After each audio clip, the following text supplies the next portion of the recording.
संसद सत्र और यूपी चुनाव से पहले दिल्ली में मुस्लिम नेताओं और मुस्लिम संगठनों की एक बहुत बड़ी बैठक होने जा रही है। इस वीडियो में हम इसी पर करेंगे बात। नमस्कार, 4 PM पर आप सभी का स्वागत है। दोस्तों, अगर देश का एक बड़ा तबका यह महसूस करने लगे कि उसे बराबरी का व्यवहार नहीं मिल रहा, तो यह किसी भी लोकतंत्र के लिए चिंता की बात है। आज मुसलमानों के बीच सबसे बड़ा सवाल यही है कि आखिर वो जाएं तो जाएं कहां।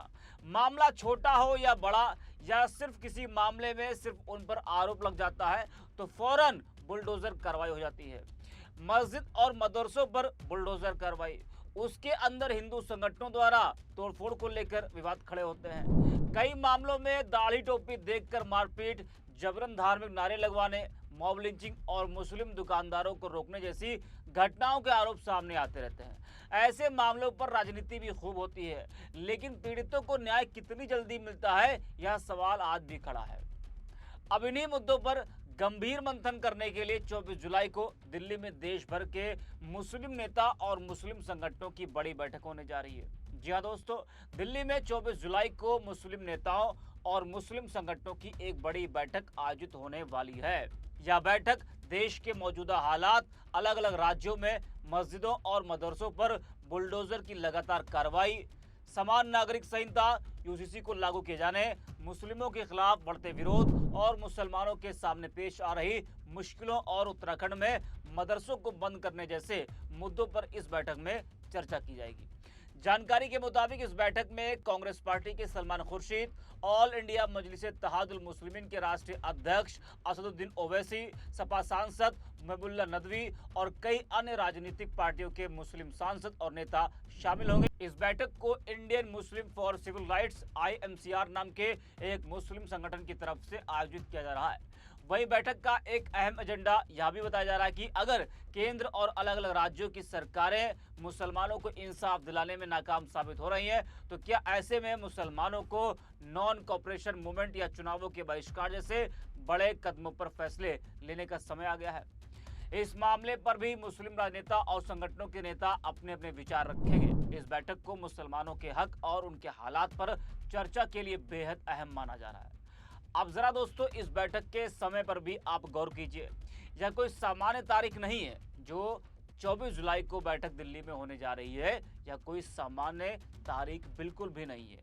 24 जुलाई को यह बैठक ऐसे समय बुलाई गई है जब संसद का मानसून सत्र 20 जुलाई से 13 अगस्त तक चल रहा होगा। यहीं से इस बैठक के राजनीतिक मायने और भी बढ़ जाते हैं।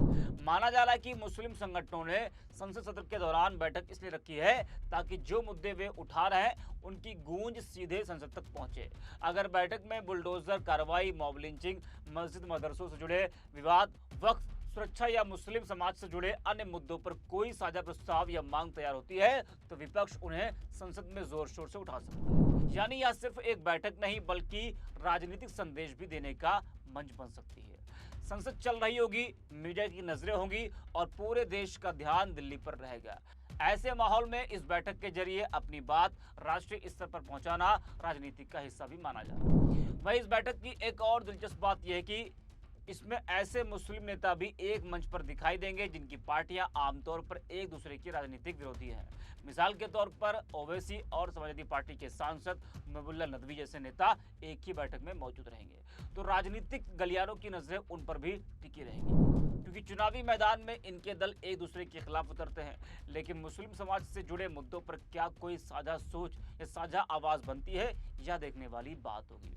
भाई दोस्तों, एक और बड़ा सवाल, क्या इस बैठक के बाद जमीनी स्तर पर कुछ बदलेगा? क्या मुस्लिम समाज के खिलाफ सामने आने वाले विवादित मामलों में कमी आएगी?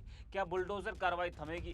क्या मॉब हिंसा, नफरत फैलाने वाले बयान और धार्मिक तनाव से जुड़े मामलों पर सरकार और प्रशासन पहले से ज्यादा सख्ती दिखाएंगे? या फिर यह बैठक भी बाकी बैठकों की तरह सिर्फ प्रस्ताव, बयान और प्रेस कॉन्फ्रेंस तक ही सीमित रह जाएगी?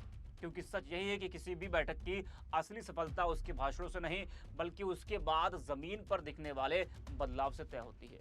अगर लोगों के मन में असुरक्षा की भावना कम होती है, कानून का समान रूप से पालन होता है और हर नागरिक को बिना भेदभाव के सुरक्षा का भरोसा मिलता है, तभी ऐसी बैठकों का उद्देश्य पूरा माना जाएगा। अब सबकी नज़र 24 जुलाई की इस बैठक पर होगी कि यह सिर्फ राजनीतिक संदेश बनकर रह जाती है या फिर मुस्लिम समाज से जुड़े मुद्दों पर सरकार, विपक्ष और प्रशासन तीनों को ठोस कदम उठाने के लिए मजबूर करती है। इस वीडियो में इतना ही। 4 PM।